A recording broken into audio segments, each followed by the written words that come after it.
Halo teman-teman semua, kembali lagi dalam video pembelajaran. Dalam video pembelajaran kali ini, kita akan belajar tentang kerukunan dalam Buddhisme. Sebelumnya, perkenalan dulu. Nama saya Angela Ferinali. Om Swastiastu, Namo Buddhaya. Baiklah teman-teman, tanpa perlu berlama-lama lagi, mari kita lanjut ke dalam video pembelajarannya.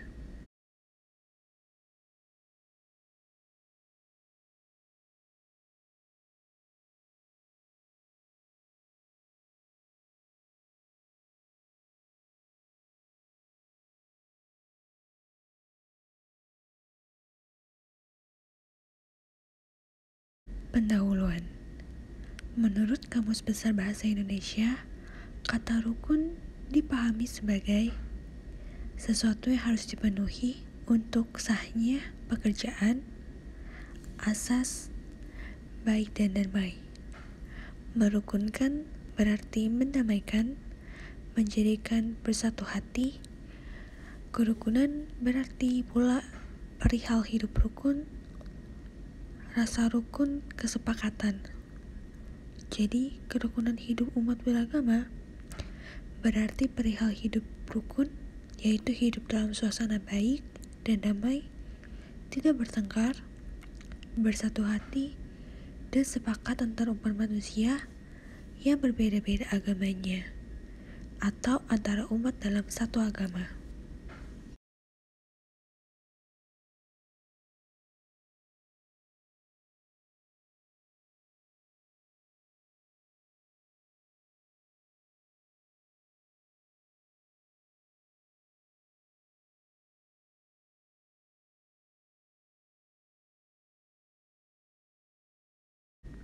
Kerukunan hidup beragama adalah kondisi bagi semua golongan agama bisa hidup bersama-sama secara damai tanpa mengurangi hak dan kebebasan masing-masing untuk menganut dan melaksanakan kewajiban agamanya. Kerukunan yang dimaksud bukan berarti penganut agama yang satu tidak merasa perlu atau menahan diri untuk melibatkan persoalan keberagamaan dengan pihak lain, karena kebersamaan mengendaki tegang rasa yang benar-benar dimungkinkan jika saling memahami.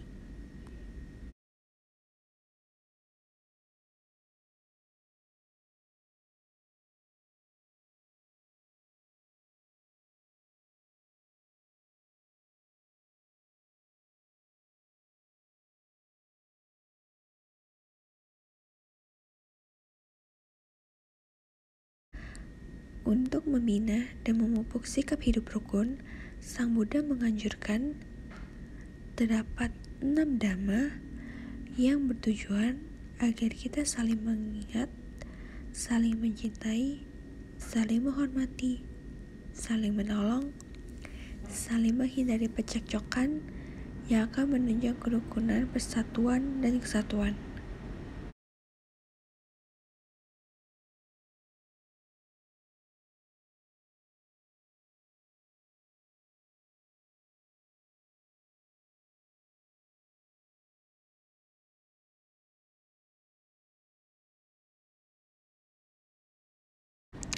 Keenam dharma tersebut adalah: pertama, memancarkan cinta kasih dalam perbuatan sehari-hari, maka kedamaian, keharmonisan, dan kerukunan dan persatuan akan terwujud.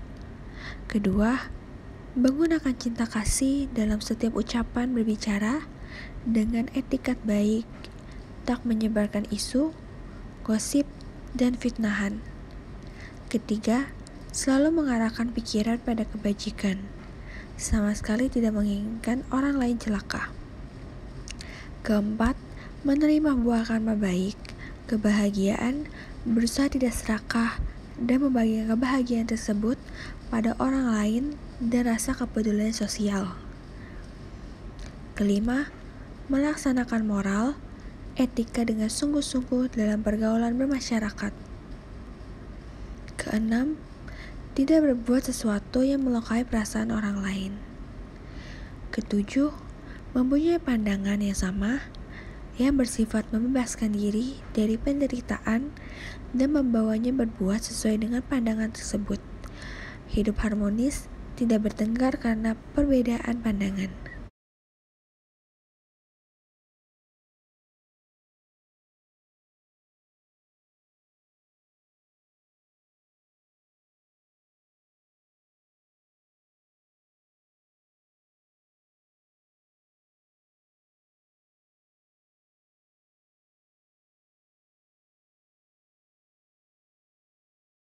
Agama Buddha adalah agama yang penuh dengan toleransi. Kedewasaan kehidupan beragama tidaklah ditandai dengan sikap fanatisme, menjaga kemurnian ajaran semata.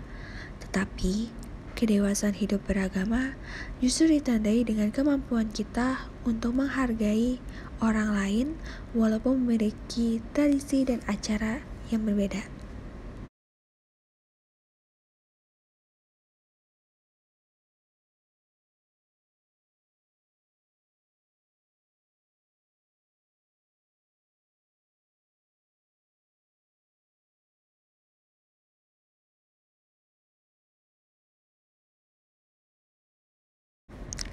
Perspektif toleransi dalam agama Buddha berarti bahwa setiap orang memiliki persamaan hak dan harus diperlakukan sama dalam hidupnya demi kesejahteraan bersama.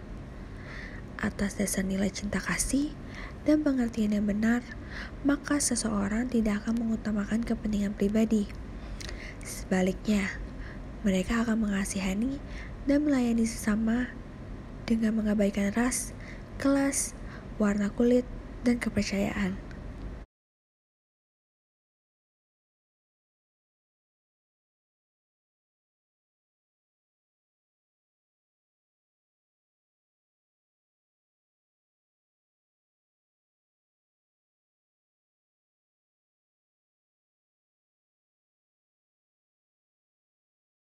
Upaya yang dapat ditempuh umat Buddha dalam rangka menuju terciptanya dan melestarikan tri kerukunan adalah meningkatkan moral etika dan akhlak bangsa yang disebut sila.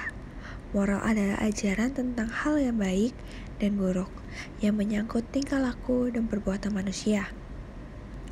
Moral dalam manifestasinya dapat berupa aturan, prinsip-prinsip benar dan baik, terpuji dan mulia.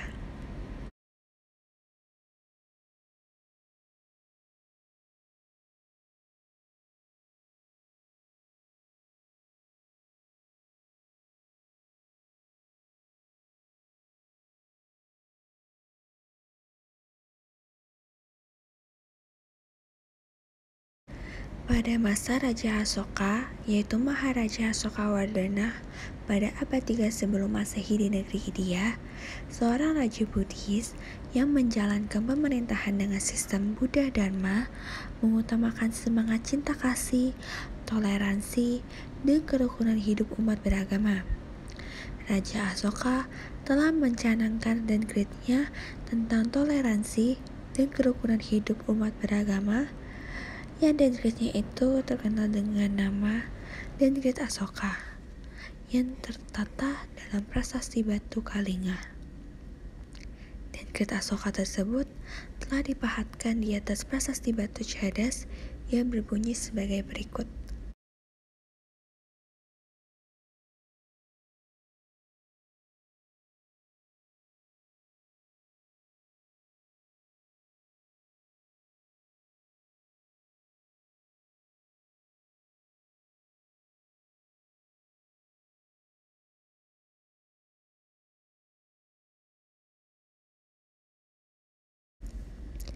Janganlah kita hanya menghormati agama sendiri dan mencela agama orang lain tanpa suatu dasar yang kuat. Sebaliknya, agama orang lain pun hendaknya dihormati atas dasar-dasar tertentu. Dengan berbuat demikian, kita telah membantu agama kita sendiri untuk berkembang di samping menguntungkan pula agama orang lain. Dengan berbuat sebaliknya, kita telah merugikan agama kita sendiri di samping merugikan agama orang lain. Oleh karena itu, barang siapa menghormati agamanya sendiri, dan mencela agama orang lain semata-mata karena didorong oleh rasa bakti kepada agamanya sendiri dengan berpikir, bagaimana aku dapat memuliakan agamaku sendiri? Dengan berbuat demikian, ia malah amat merugikan agamanya sendiri. Oleh karena itu, kerukunanlah yang dianjurkan dengan pengertian bahwa semua orang hendaknya mendengarkan dan bersedia mendengar ajaran orang lain.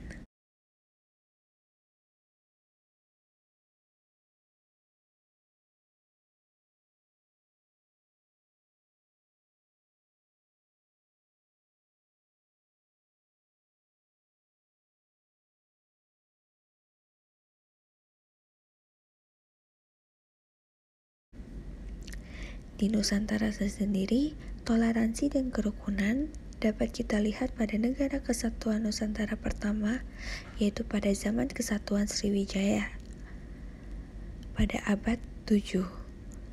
Dengan agama Buddha sebagai pandangan kerohanian rakyatnya, dan Negara Kesatuan Nusantara kedua yaitu pada zaman Keprabuan Majapahit. Dua agama yaitu agama Hindu Siwa dan Buddha menjadi pandangan hidup rakyatnya. Seorang penjaga besar Buddhis, Po Tantular, telah meletakkan landasan persatuan dan kesatuan rakyat Majapahit dengan syair yang bermaktub dalam kitab Sota Soma yang intinya berbunyi, Siwa Buddha Bhinneka Tunggal Ika Tanhana Dharma Magrawa, yang artinya Siwa Buddha walaupun beda tetap satu, sebab tidaklah mungkin kebenaran itu mendua.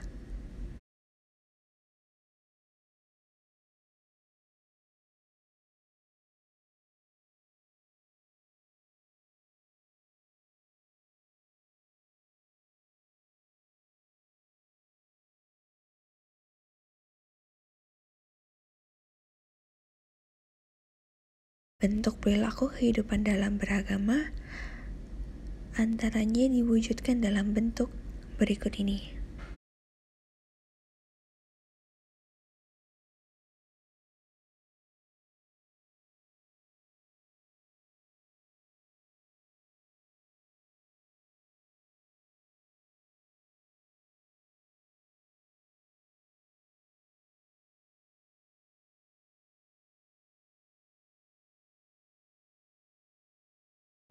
Melaksanakan ajaran agama yang baik, yang benar, menghormati agama yang diyakini orang lain, tidak memaksakan keyakinan agama yang dianutnya kepada orang lain, toleransi terhadap pelaksanaan ibadah yang dianutnya dan pemeluk agama lain, perilaku baik dalam kehidupan keberagamaan, beragama tersebut harus kita laksanakan.